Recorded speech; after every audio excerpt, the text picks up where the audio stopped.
My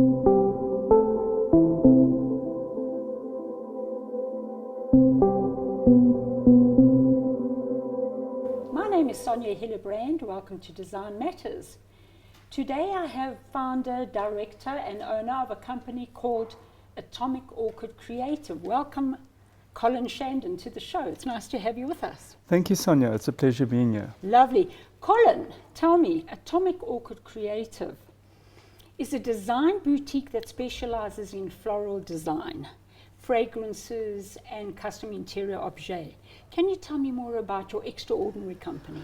Thank you. Atomic Orchid Creative has incarnated to the position where we are today, and the core of our business is creating beautiful flowers for a variety of occasions and events, and that has organically grown into other divisions of our business over the years. That includes those various aspects that you just mentioned. Okay. Then, Colin, tell me, what forms your dynamic design studio's portfolio? That ranges right through from daily floral deliveries, special gifts, corporate contracts, residential, and fragrances. Wonderful, beautiful. So it's a large range that you're involved in. I believe that you have created and developed fragrances. Now, I'm very interested in this because we know that fragrances can warm the heart, enlighten the soul, invigorate. Tell me more about this product that you've developed. Jacinto, which is Spanish for hyacinth, was born about 8 years ago following a very inspirational trip to China. And it's my favorite fragrance, as it happens to be the first flower that inspired me to become a florist. And hyacinth has many different aspects. The one particularly that inspired me when I was in China was a fragrance of a water hyacinth. And that triggered the memory of my love for hyacinth and inspired me on my return to start the journey to develop that fragrance as I remembered it. Tell me, why do fragrances always give us a memory or a sense of, you smell something but you'll remember something? I don't know if that makes sense. You are touching on something that we find with music, that the minute you hear a specific song, you are instantly transported to a very specific memory and an emotion. Correct. And fragrance has got that exact same effect on us, and it's also the most powerful of the five senses that activates an area of the brain called the limbic system instantly. Okay. And that is why it is such a profound, you are either attracted or repulsed depending on your memory or your reaction towards the fragrance. Then what made you go for the hyacinth in particular? It's a very peaceful fragrance, but also I find it cooling. It reminds me of walking through the garden at night after it's rained, and you smell all those beautiful fragrances as you walk through that kind of cool, damp garden. And so I find it a very cooling, calming scent, even though it's warming to the soul. It's not too much of an energetic fragrance. It's very calming. Calming, soothing. Yes. Colin, you've also recently just opened up a floral arts school, art design. Yes. How does one go about enrolling and wanting to learn floral design? Where do we go from here? The best is to follow our account on Instagram, which is at Atomic Orchid Creative, and we will then add you onto our mailing list. And our flower courses are designed in a cyclical, very organic, seasonal way. Each month has a very specific theme and a design that we work towards.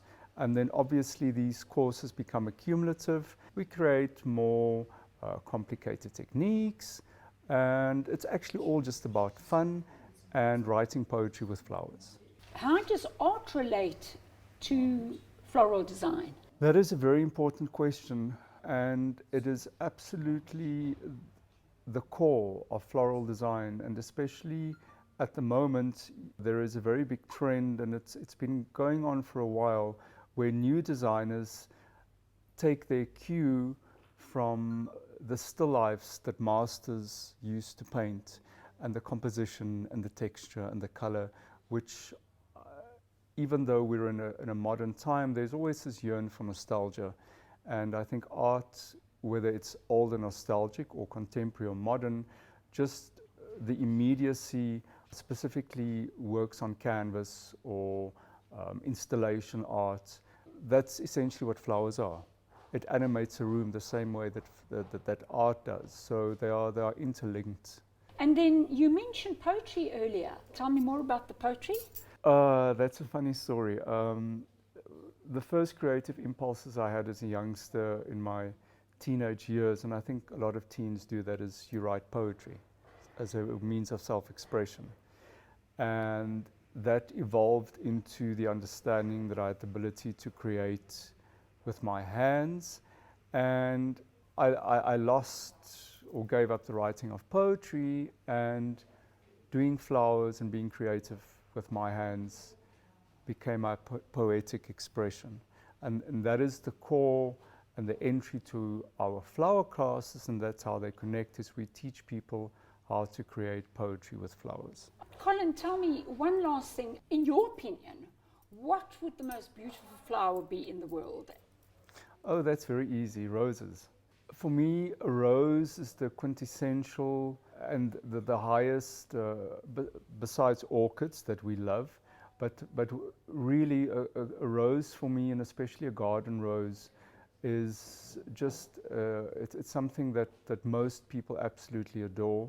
And roses have become a reference throughout many centuries, and people collect them, and there are, I think, hundreds of thousands of hybrids, some that don't even exist anymore, but it continues to be the classic focus of all flowers are roses. And of course the scent and the fragrance of garden roses are incomparable. Yeah, I don't know a woman who doesn't love roses. Absolutely. I must be honest. Absolutely. For the viewers going forward, what would you suggest? How do we go about choosing a fragrance? What tips can you give us? It is something that one day develops as you develop your own taste and style. It is something that comes with experience and with getting to know yourself as you progress with age. The important thing to always ask yourself, and when you are dealing with a consultant advising you on fragrances, is to be really honest and uncompromising as to what it is you really love. If you remember walking into the kitchen as a child when your mom was baking and cinnamon, Yes, exactly. I remember. That warm, delicious Yes. smell, or chocolate or vanilla, then that is what you need to communicate to the consultant as a starting point, so that they understand what it is that you are attracted to and what makes you feel safe and comfortable and familiar. And there's always a fragrance that has those specific notes, and a consultant will be able to eliminate the rest and steer you in the right direction. So we're all going forward, it's all about memories here, because so the fragrance is always linked to the memory. Always. Basically, that's how we're choosing. Always. And it's instinctual. It's something you don't have to think about. Well, Colin, that was great. Thank you. I really learned a lot. Things you never think about, fragrances, memory, all of that type of thing. I'm very excited on choosing my next fragrance, and I'll bear that in mind. And thank you so much for coming on the show, and I wish you luck for your next venture, and I'm hoping that we're going to see a second fragrance. Thank you, Sonia. It's been such a pleasure and honor spending some time on your couch today, and looking forward to working with you on future projects. Thank you. God bless viewers. Take care.